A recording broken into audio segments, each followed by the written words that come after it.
Well, hello again, everyone. I'm looking, man, my hair's out of control. Out of control. It's rough out here on the water. Back for another, how about second impressions of the Aquila. Took another trip with the family and got on board and decorated and did some fun things. Let's go.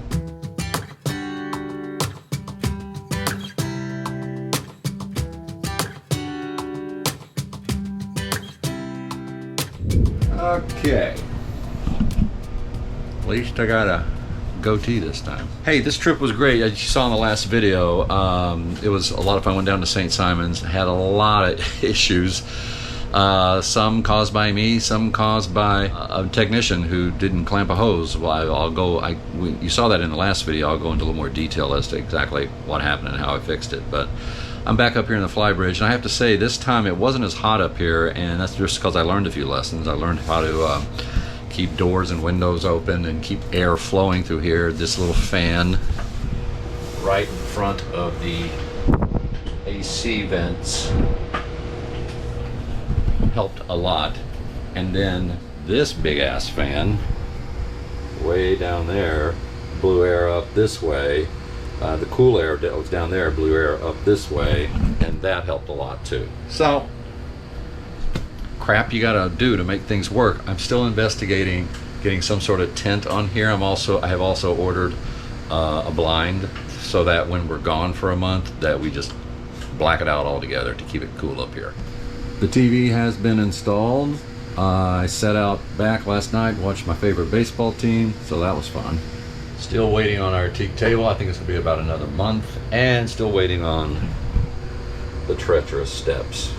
Okay, down here in the salon, you probably hear a shop vac outside. That's because somebody's cleaning my port engine room. We'll talk about that in a second. But look what my wife has done with this incredible room.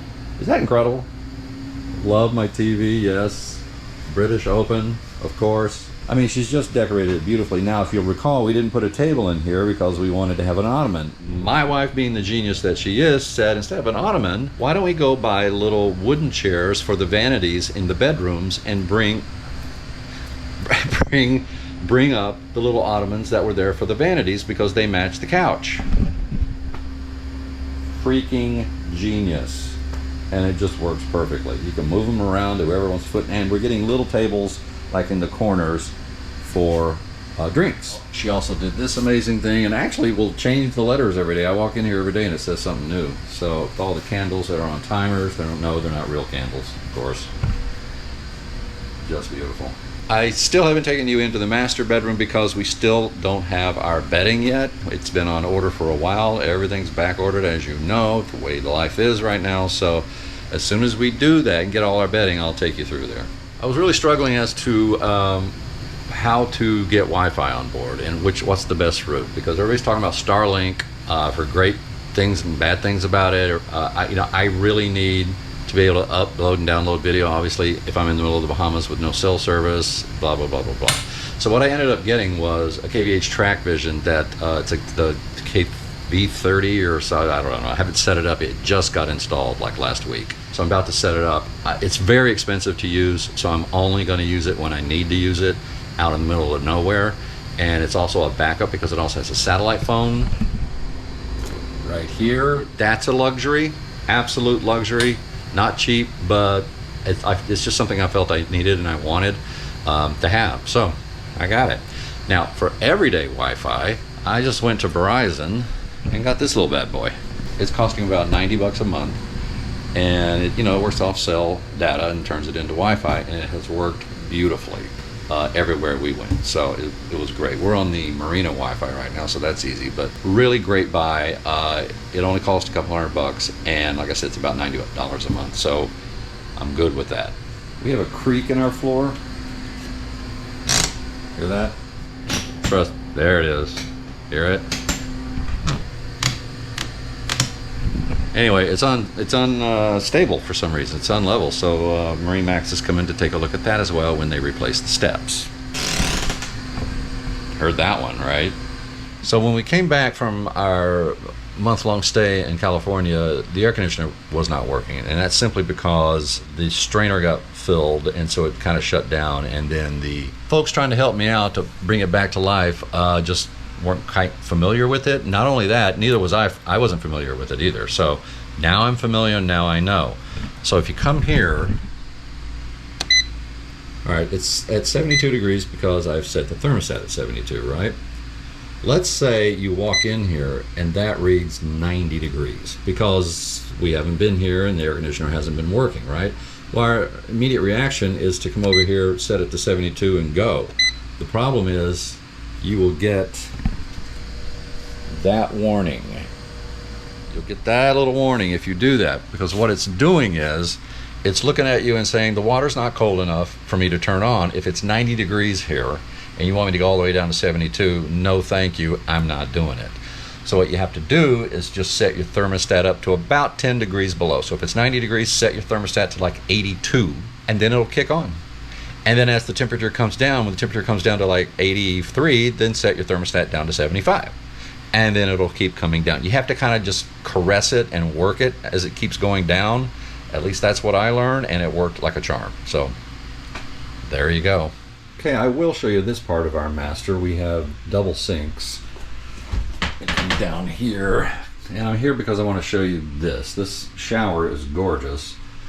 There's that head, and then there's the rain on your head, which is my favorite by far. I seriously like this shower better than the one I have at my house. It's crazy. But I'm here about the Splendide, which is right here in the shower, which I thought was pretty darn clever. It's taken me 2 trips to figure it out, but I figured it out. YouTube's a great thing to watch, and I really do love it. You just have to be really, really, really patient with it, right? Don't put a full load in. It's going to take 2 hours to do a load because it's going to take an hour to wash and at least an hour to dry, if not more, depending on what it is, towels more, what have you. But I love it, and just to have it on board. Now, we have been using the laundromat here at the marina simply because I just needed to turn around a bunch of sheets and towels all at once, and it's just quicker to do it that way. But when you're out and underway or on the hook, it works really well, and I'm really happy with it. Okay, down here in the engine room, and yes, my glasses are fogging up because it's Georgia. Anyway, I wanted to show you exactly what happened is when we were underway, port engine overheated, so I wasn't getting water. I came in here and coolant was on the floor and there was water everywhere, and it took me a while to kind of follow it. I flushed this out because it was filthy, kind of like it is right now. This is the way the water is around here in Georgia. I thought maybe that was the problem. I flushed it out, still was the same, and then I realized this clamp right here, which is right next to the oil filters, had come undone, and so water was just spewing into the engine room right out of that hose. And what I deduced is I had the engine, I had the oil changed rather, the week before by a technician, so he just didn't clamp it tight. So once I figured that out, I put the hose back on and clamped it, and we were good to go. When we finally arrived in St. Simon's, the chiller wasn't working, none of the AC was working, so I looked at that strainer, and it was completely full of mud. I'm talking about thick, I said it on my Facebook page, Doberman Pinscher type mud, right? Not only was it in the strainer, it was also going into the unit, coming out of the unit. It was full of mud everywhere, so there was no water going through it at all. So the first thing I did was clean the strainer, and the next thing is I popped this hose off that was coming out of the pump, turned it on, let it shoot up mud till there was clear water, put that hose back on, went to the hose that was going into the unit, took it off, turned it back on, let it shoot out mud until it was all, I had a bucket to shoot the mud in, until my assistant dropped the bucket in the water. It's a good thing she's cute.